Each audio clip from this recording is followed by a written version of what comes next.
Assalamualaikum warahmatullahi wabarakatuh. Innal hamdalillah nahmaduhu wa nasta'inuhu wa nastaghfiruh wa na'udzu billahi min shururi anfusina wa sayyiati a'malina. Man yahdihillahu fala mudilla lahu wa man yudlil fala hadiya lahu. Asyhadu an la ilaha illallah wahdahu la syarika lah wa asyhadu anna Muhammadan abduhu wa rasuluhu la nabiyya ba'dahu la haula wa la quwwata illa billah wa ba'd.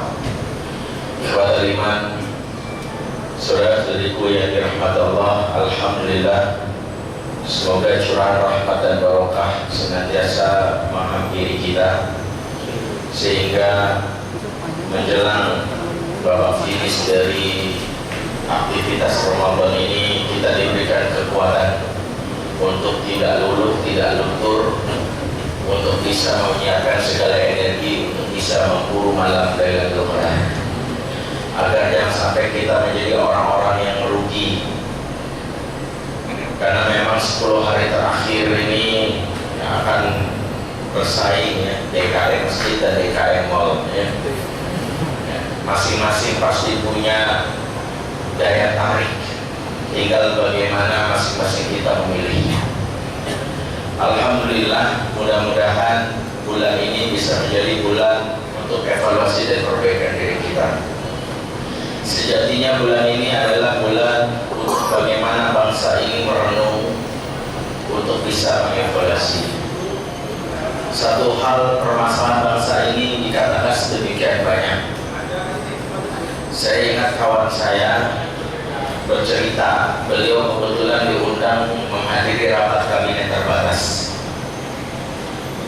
Diundang langsung oleh Kementerian Pemberdayaan Perempuan dan Perlindungan Anak. Waktu itu membahas tentang kasus JIS dan sejenisnya. Singkat kata, beliau bercerita bahwa ada statement dari Wapres Budiono saat itu bahwa masalah bangsa kita ternyata bukan darurat di masalah ekonomi. Sebab kita sempat diterpa krisis tahun 98, alhamdulillah masih survive sampai sekarang. Masalah utama kita pun bukan dikaitan dengan politik. Gonjang-ganjing politik mungkin makin panas, tapi alhamdulillah masih bisa dilalui dengan baik. Tapi justru masalah utama yang sampai sekarang sedang dicari solusinya supaya jangan sampai terpuruk bangsa kita, yaitu masalah pengasuhan anak-anak kita.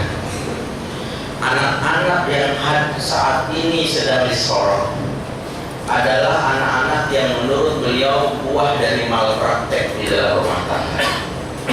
Kenapa disebut malpraktek? Karena kalau boleh jujur, sebagian besar orang tua mendidik anak tidak dengan bekal ilmu.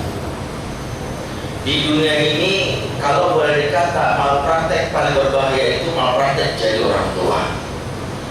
Dokter malpraktek, maka korbannya adalah pasien, ada yang nyawanya hilang, ada yang cacat.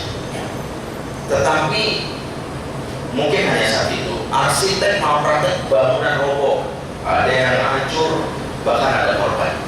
Dokter dan arsitek kalau malpraktek, mungkin korbannya saat itu. Tapi kalau orang tua malpraktek, maka yang terjadi adalah kita muncul generasi masa depan yang menjadi disebutkan Al-Quran sebagai zurriyatan di'afan, generasi yang lemah, sehingga mereka justru menjadi beban bagi zaman ini. Ketika tumbuh justru menjadi generasi yang rusak. Kenapa ini ada? Karena malpraktek. Sehingga muncullah fenomena anak-anak saat ini, ya, metamorfosisnya tuh luar biasa. Dulu kita kenal dengan istilah alay, ya. Alay itu anak melayang. Yang lawannya alay itu afi itu anak gravitasi, ya. Kenapa melayang? Karena gampang ditiup angin, yang ngikutin tren, ya. Makanya jameran mereka rajin sholat tapi maksiat juga, ya. STMJ, istilah sholat terus maksiat jalan, amar ma'ruf nyambi mungkar, ya. Rajin zikir pagi hari, la ilaha illallah, malamnya ajib. Ini generasi alay.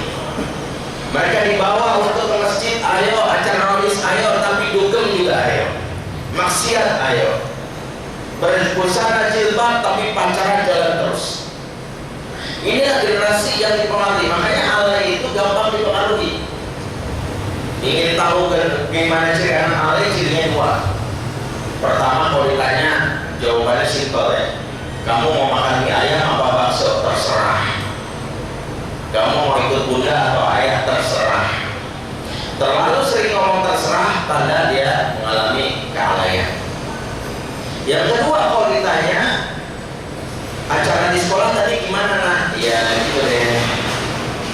Terserah dia gitu deh. Ini adalah ciri anak alay. Ya, kalau ada orang dewasa seperti ini alay senior. Ya. Setelah alay muncul sekarang yang kita tahu cabai-cabean. Ya, kalau cowok terong-terongan. Ya, kalau becong terong cabai. Terong balado.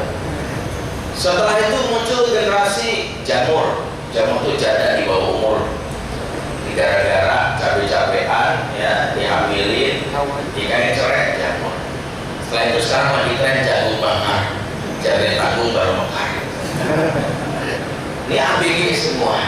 Dari mana saya tahu? Saya sehari-hari dari tahun 2000 sebagai konselor anak dan remaja.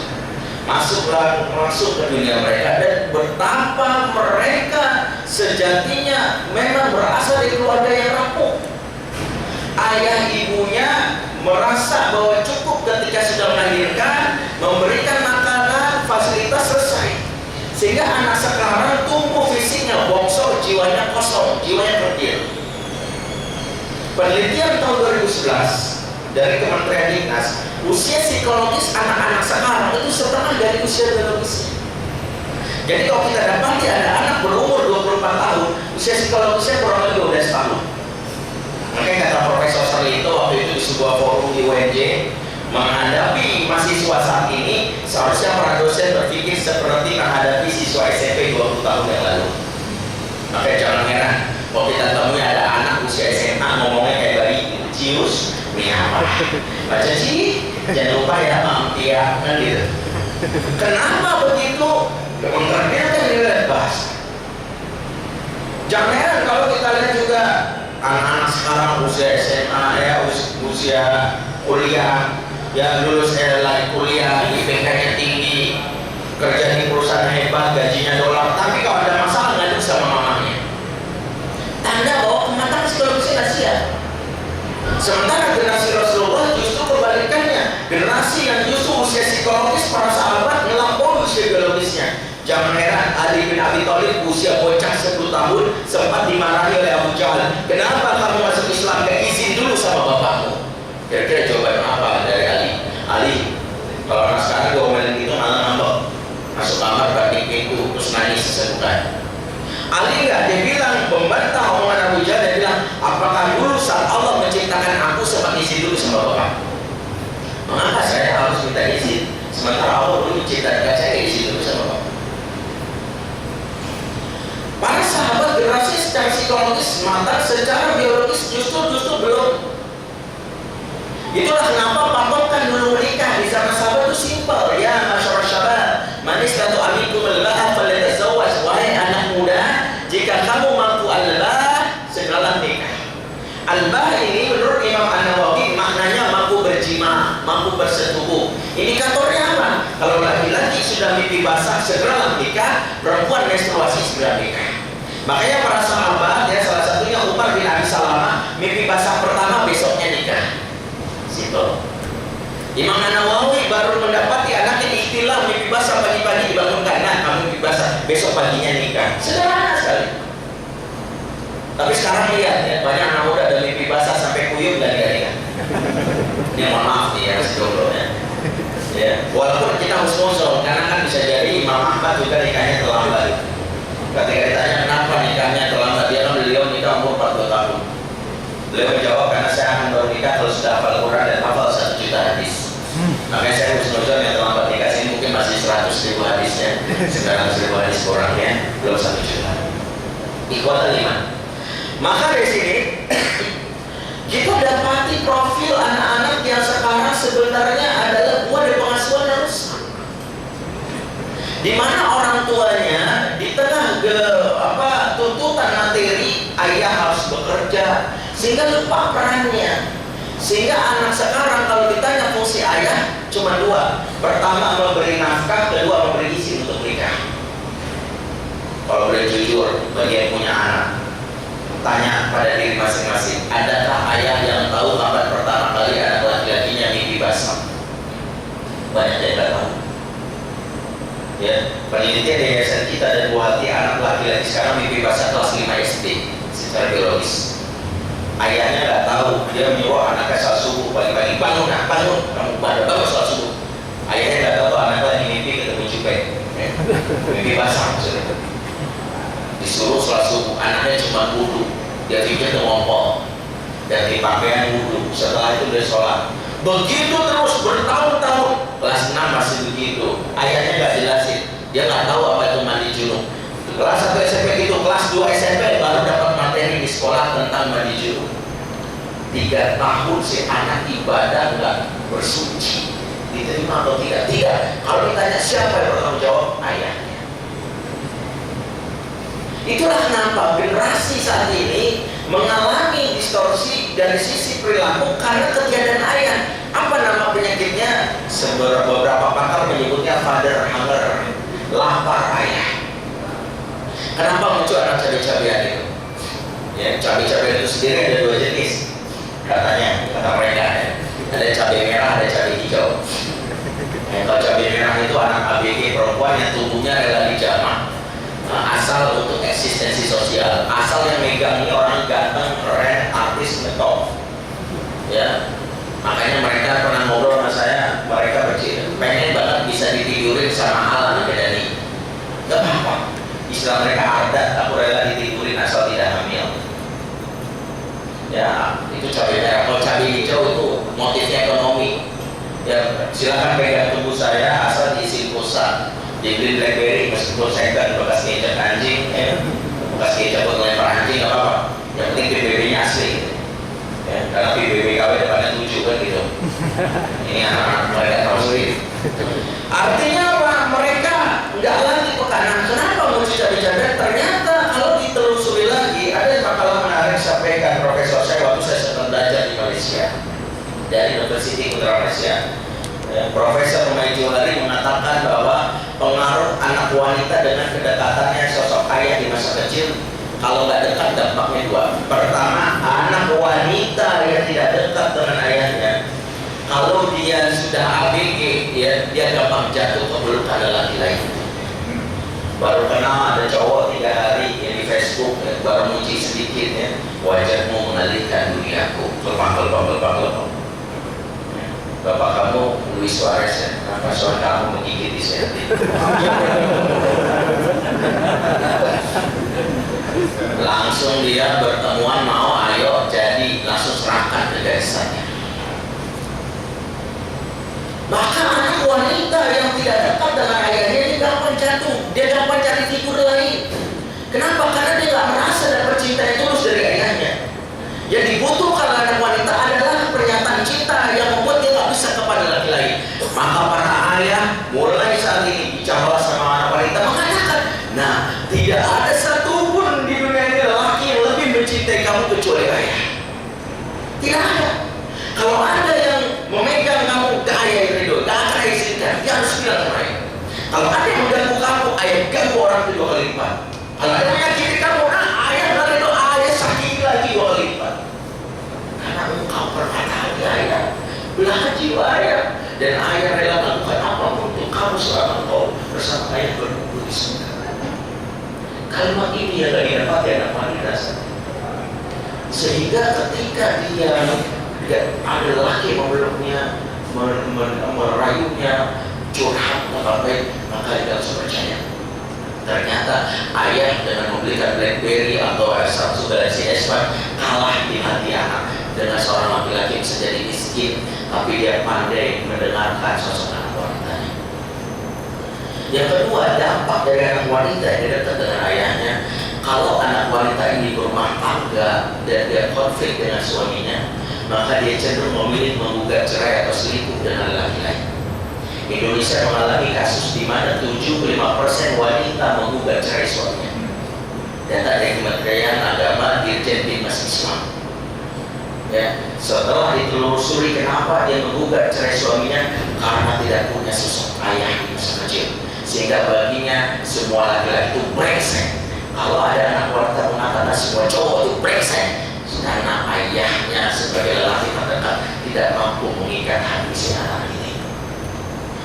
Saudara-saudara yang dirahmati Allah, maka inilah darurat pemasukan kita. Dampak dari ketiadaan ayah larinya kemana-mana. Itu secara psikologis. Nanti kita akan bahas dari sisi bagaimana Islam memandang pemasukan. Lebih parahnya lagi ketika ayah tidak ada di sosok anak laki-laki. Saya ingat waktu ikut workshop di Singapura, pakar ayah dari Amerika, Profesor Gregory Slayton mau menerangkan penelitiannya. Ternyata setelah diteliti, peran ayah itu kepada anak laki-laki mempengaruhi perilaku seksual anak laki-laki 75% lebih banyak daripada ibu. Artinya apa? Kalau anak laki-laki nggak punya sosok ayah, dia cenderung menjadi feminik, ya, menjadi gemulai dan melambai, meskipun bukan untuk diterima, ya. Bahkan dia cenderung menjadi gay. Saya sempat ingin melakukan observasi terhadap beberapa lelaki yang mengalami penyimpangan perilaku seksual. Alhamdulillah saya sempat membina beberapa komunitas gay, ya, ngaji sama saya, ya. Jangan susah dulu, saya masih tahu insyaallah, ya. Jangan ada yang pusing nembak saya Ustaz dan bapak saya lepehin kan, karena saya lepas. Kenapa gay ini ngaji sama saya? Karena saya tahu mereka butuh ditolong. Ya, sempat mengaji karena saya sempat membina mereka di sebuah kafe. Beberapa anak band juga sempat ngaji, dan akhirnya mereka ngaji meskipun ngajinya cuma 3 kali, karena setelah 3 kali saya bubarin. Kenapa? Karena setelah 3 kali ngaji mereka makin akrab, makin cinta, kan dosa saya. Jadi bahaya, panah gitu ya. Yang mendingan ngajinya satu-satu aja. Alhamdulillah 4 orang masih bertahan dan 4 lain itu lost kontak.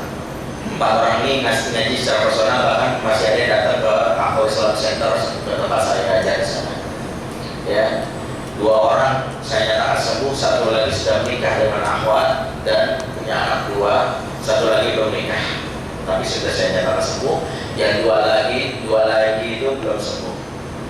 Ya, karena masih on off saya pikir. Ya, kira-kira teknologi gitu. Bahkan saya sempat sekali mengunjungi komunitas mereka di daerah Kuningan, ya, sebuah klub. Ya, saya tahu betul mereka untuk menandai mana yang dia buka, dari salah mana sudah memberikan ciri. Singkat kata, saya diskusi dan tanya kepada mereka kenapa mereka menjadi gay. Saya belum menemukan jawaban lain. 100% dari mereka menjawab karena mereka trauma dengan sosok ayah di masa kecil. Mereka tidak punya sosok ayah. Pertama bisa jadi ayahnya bukannya tipikal traumatik, karena memang single parent, ibunya dia nggak punya, jadi nggak ada laki-laki yang berbeda. Atau kedua, ada ayah tapi ayahnya justru menyakiti dia, memarahi dia, nampar, mukul, dan bikin dia trauma sehingga dia benci sama laki-laki. Jadilah jiwa dia feminim. Silakan, tanpa maksud untuk suuzon, tapi perhatikan kalau teman kita laki-laki agak sedikit melambai sebagainya, mungkin kita bisa wawancara. Ada pengaruh kedekatan dia dan sosok ayah terhadap perilaku seksual dia. Ikhwan, inilah generasi yang kita khawatirkan. Makanya kenapa ketika membahas tentang generasi rusak, Ibnu Qayyim al-Jauziyah beberapa abad yang lalu sudah membahas tentang hal ini. Beliau menulis sebuah kitab yang sebenarnya kitabnya bisa dibilang kitab darurat. Beliau namakan kitabnya Tuhfatul Maulud bi Ahkamil Maulud. Ini kitab beliau tulis dalam waktu 1 malam untuk diberikan hadiah untuk anaknya bernama Ibrahim. Anaknya kebetulan baru jadi ayah dan beliau memberikan hadiah berupa buku. Beliau membut menulis kitab ini tebalnya 800 halaman 1 malam. Ya, ini iseng doang, ya. 1 malam 800-an. Biasanya tebal di kitab beliau 5.000 sampai 8.000-an. Ya, saya baca kitabnya aja 3 bulan, beliau nulisnya 1 malam. Yang menarik di bab 16, beliau menyatakan sebuah kalimat khusus jadi evaluasi buat kita. Pertama beliau katakan adalah idza tabartal fasadu fil aulad ra'aita amatahu min kibalil abah. Perhatikanlah jika Anda amati kerusakan yang terjadi pada anak-anak saat ini, penyebab utamanya dari sisi ayah. Beliau sudah mengatakan itu. Kenapa? Karena beliau sudah bilang nasab seorang anak menunjukkan kepada siapa Allah meminta pertanggungjawaban. Ingat, anak nasabnya ke ayah, ayahnya harus bertanggung jawab. Kalau tradisi tradisi kita justru sekarang banyak ibu. Sampai-sampai aplikasi bank itu ibunya yang ditanya. Saya memahami kenapa ini terjadi, karena memang bank itu kan dari tradisi barat, di mana orang barat itu memang bapaknya nggak jelas siapa, karena ibunya bisa jadi dihamilin sama banyak laki-laki, sehingga demi supaya tahu nasabnya ditanya ibu kandungnya, karena jelas dia keluar dari daerah mana. Ya, di barat makanya nggak bisa ditanya ayahnya, karena bisa jadi ibunya seorang pezina. Maka kalau ada di Indonesia, bahkan di negeri Muslim, apalagi pakai label bank syariah, lucu kalau masih nanya ibu kandungnya siapa. Itu kan seorang mengatakan pasti ibu kandungnya, jelas juga siapa suaminya. Kembali konteksnya, di masyarakat Islam seharusnya ayahnya. Makanya di dahulu zaman Khalifah, kalau ada anak bandel tanya bapaknya siapa. Bahkan di akhirat yang ditanya itu siapa? Ayahnya. Dari sinilah kita memahami ternyata peran ayah sedemikian kuat. Wajarlah kalau Sarah binti Ali Al-Mutahhir Ad-Dakhili menulis sebuah tesis berjudul Liwarul Aba Mal Abda fil Qur'an Al-Karim wa Tatbiqatuhu Tarbawiyah, dialog antara ortu dan anak dalam Al-Quran dan aplikasinya dalam dunia pendidikan. Beliau meneliti bahwa Quran itu memuat 17 dialog pemasukan tersebar di 9 surah. Dari 17 itu ternyata 14 dialog ayah dengan anak. Ibrahim dengan Ismail, Yakub dengan Yusuf, Syuaib dengan anak perempuannya, lagi Daud dengan Sulaiman, Yahya dengan Zakaria. 2 dialog ibu dengan anak, 1 dialog guru dengan murid. Perhatikan kalau kita kembali kepada semangat Quran, justru Quran lebih banyak membuat dialog ayah lebih banyak ngomong sama anak dibandingkan ibu dan gurunya. Ini yang terjadi. Kalau sekarang justru anak sekarang figurnya hilang, sehingga tidak tahu bagaimana menjadi laki-laki. Saya kaget ketika BKKBN disampaikan Dr. Eni saat itu bahwa karakter anak SD sekarang menurut penelitian beliau itu 75% kebanci-bancian. Anak SD sekarang 75% anak SD sekarang karakter kebanci-bancian. Ini jadi teguran buat kita. Kenapa? Karena negeri kita pada pesantren, negeri tanpa ayah. Bukan ayahnya nggak ada secara fisik, tapi nggak ada secara psikologis. Ada anak rasa yatim sebelum waktunya.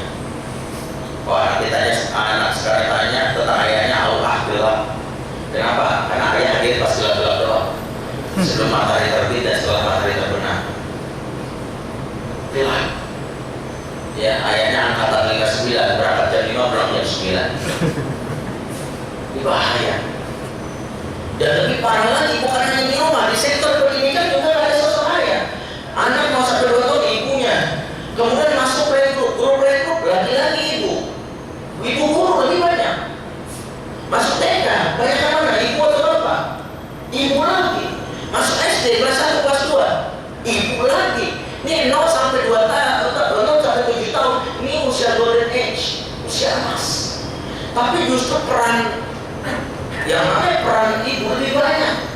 Sehingga wajarlah anak laki-laki kita nggak tahu cara marahnya laki-laki. Meskipun diceritakan kisah heroik oleh ibunya nggak nyambung. Ibu gurunya cerita tentang Umar bin Khattab, tapi nggak nyambung anak-anak. Ibu guru cerita Umar yang gagah. Umarnya versi ibu guru. Nanti anak berpikir Umar itu kayak Ibu Tina. Maka melambailah anak ini. Siapa yang harus cerita Umar? Bapak-bapak di sini harus kelihatan nih Umar. Ini otot bicepnya, ini rahangnya Umar. Sehingga kadang ceritanya menarik, pembawa ceritanya perempuan, dan nyambung. Anak-anak melihat, oh udah gantung seperti itu. Jadi anak laki-laki sekarang nggak tahu marahnya laki-laki. Ya kan saya ingat ya, kalau secara konsep otak laki-laki itu kalau ngomong kan singkat. Ya, makanya kalau istri kita udah SMS panjang-panjang dijawab oke, sip, yes, gitu doang kan. Dia khas laki-laki. Ya, tapi sekarang lihat ada anak laki-laki sebuah TK yang kehilangan saudara itu marahnya bisa mereka kayak ibu. Ibu gimana sih macam-macam panjang.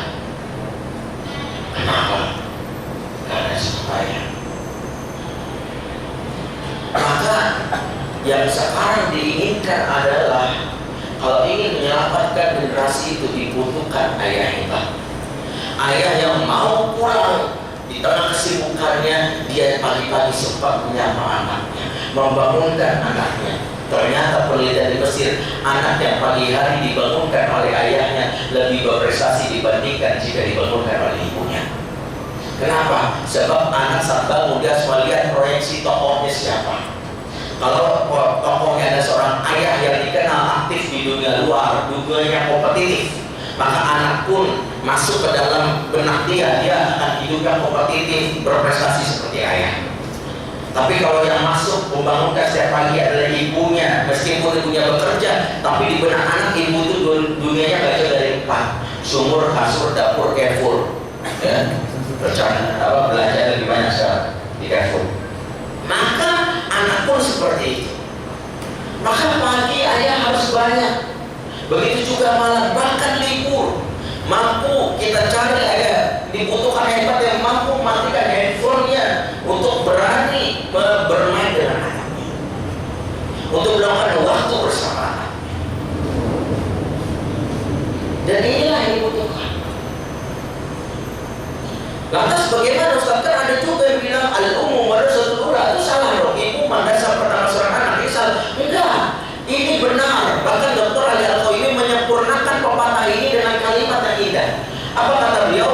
Al-ummu madrasatul ula wal abu mudiruha. Ibu madrasah pertama seorang anak dan ayah adalah kepala sekolahnya. Beliau tegaskan ayah adalah kepala sekolah. Selama ini terjadi banyak rumah tangga yang nggak punya kepala sekolah. Si ibu ngurus anak nggak tahu jumlahnya ngapain, karena nggak ada kepala sekolahnya. Cuek, yang penting kamu urus tuh anak. Maka ayah di tengah kesibukannya jadilah ayah kepala sekolah. Apa itu ayah kepala sekolah? Namanya kepala sekolah kan memang jarang interaksi, jarang ketemu anak, tapi beliau peduli terhadap pendidikan anak.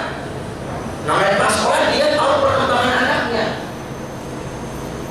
Jangan sampai ada ayah yang nggak tahu anak udah kelas berapa. Sekalinya ngambil rapor marah-marah. Mama, ini gimana sih? Aku dari tadi nunggu ruang kelas nggak dipanggil-panggil. Mama, ayah di mana? Ini ruang kelas 2. Ya, anak kita udah kelas 6. Nggak tahu. Ayah kepala sekolah minimal punya 4 visi. Namanya kepala sekolah pertama, menyamankan sekolah. Maka seorang ayah kalau pengen mencetak anak hebat, nyamankan istrinya agar bisa mengurus anak dengan benar. Yang kedua, namanya kepala sekolah punya visi dan misi. Ya, Ibrahim itu sesibuk-sibuknya dia, maaf, kajiannya sebenarnya panjang, nggak bisa ringkas. Ya. Visi misi Ibrahim itu dituliskan dalam surat Ibrahim ayat 35, 36, 37. Ada 5 misi dia sebagai seorang ayah, 5 visi. Berikutnya kepala sekolah melakukan evaluasi. Kok anak kita umur 6 tahun ngomongnya masih begitu ya, Pak? Kok belum hafal Qurannya? Itu kepala sekolah. Yang keempat, kepala sekolah melakukan eksekusi. Apa itu eksekusi? Dia bisa melihat ya, kalau anaknya nggak bisa diatur, nggak tegak aturan, ayahnya menegakkan aturan sebagai kepala sekolah. Inilah sejatinya fungsi kepala sekolah. Maka para ayah kalau kerjaannya cuma ngurusin genteng bocor, perang hilang, TV rusak, ini bukan ayah kepala sekolah, ini ayah penjaga sekolah. Karena itu kesimpulan dari kajian kita, mari para ayah sungguh-sungguh untuk bagaimana menjadi ayah yang anak-anaknya tidak lari kepada idola lain. Dia akan melihat wajah Allah sejatinya dari ayahnya yang mengenalkan Islam. Dia akan mendoakan ayahnya ketika ayahnya tiada, tak perlu dipaksakan. Rasulullah pernah menyebutkan sebuah hadis betapa ada beruntungnya seorang ayah di akhirat nanti. Inna rojula la turfa'u darajatu fil jannah. Sesungguhnya ada seorang lelaki, seorang ayah yang ditinggikan derajatnya di surga. Lelaki ini bertanya heran, Ana lihada, bagaimana bisa aku dapetin hal ini? Dia sadar selama di dunia ibadahnya biasa aja, tapi kok ditinggikan surga? Maka Allah menjawab, istighfari waladukala, disebabkan doa dan permohonan ampun dari anak. Anak yang secara tulus mendoakan ayah setelah wafat, menaikkan derajat ayah di surga. Saya paham dan Islam. Dan ingat, doa ini tidak bisa di request saat bertemu maut. Nah, doain ayah ya, nah, mau nggak nanti ayah gentayangan. Ya kayak kamu malam-malam ayo doain. Gak mungkin. Kalau selama hidup nggak ada bekas-bekasnya. Saya ingat ada seorang kawan, ya, seorang artis curhat sama saya. Ya, kalau saya masih SMP, gue heran. Bapak gue 3 kali stroke masih aja hidup. Bolak-balik rumah sakit, bolak-balik rumah sakit. Kapan game overnya? Sejelas kita berpikir nih anak durhaka banget, memang. Tapi kalau saya berpikir jadi ayahnya, mengevaluasi diri, kenapa kok bisa kematian kita dirindukan oleh anak? Karena gak ada kesan positif selama kita hidup. Maka ayah, jangan sampai anak merasa menyesal ditakdirkan menjadi ayah kita yang sibuk mencari uang, tapi gak ada teladan sedikit pun, gak ada kesan sedikit pun. Setelah ini pulanglah, meluk anak, katakan ayah berusaha menjadi ayah yang baik. Sesibuk-sibuknya ayah berusaha, kalau waktu ikut ayah matikan handphone, mari kita bermainan. Setelah ketika dewasa, anak ini berani mengatakan, siapa idolamu selain Rasulullah? Ayahku. Itulah ayah yang beruntung. Setelah ini ngomong sama istrinya, katakan, sayang, setelah ini tidak akan aku biarkan kamu menangis lagi sendirian, karena setelah ini ada wanita lain udah ini. Enggak bercanda ya.